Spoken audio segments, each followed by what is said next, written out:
নিম্নচাপের প্রভাবে জোয়ারের পানিতে তলিয়েছে পুরো সুন্দরবন। কোথাও 3.5 ফুট, আবার কোথাও 2.5 ফুট উচ্চতার জলোচ্ছ্বাসে প্লাবিত হয়েছে। তবে এতে বন্যপ্রাণীর তেমন ক্ষতির আশঙ্কা নেই বলে জানিয়েছে বন বিভাগ। এদিকে নিম্নচাপের প্রভাবে তলিয়েছে মোংলার পশুর নদীর পাড়ের ফসলি জমি, ঘরবাড়ি ও রাস্তাঘাট। তবে ভাটায় পানি নেমে যাওয়ায় ক্ষতি ও জলাবদ্ধতার ঝুঁকি কম রয়েছে এই এলাকায়। পূর্ব সুন্দরবন বিভাগের চাঁদপাই রেঞ্জের করমজল পর্যটন ও বন্যপ্রাণী প্রজনন কেন্দ্রের ভারপ্রাপ্ত কর্মকর্তা মোহাম্মদ আজাদ কবির জানায়, শনিবার দুপুরে জোয়ারের স্বাভাবিকের তুলনায় পানি বেড়েছে।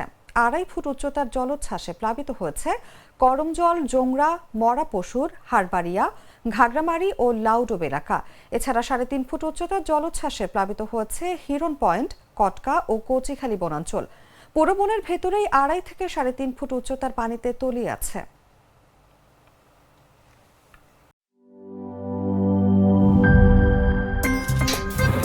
আমার একটা স্মার্ট সিদ্ধান্তে 25% গ্যাসের খরচ কমেছে। ভাবছেন কিভাবে?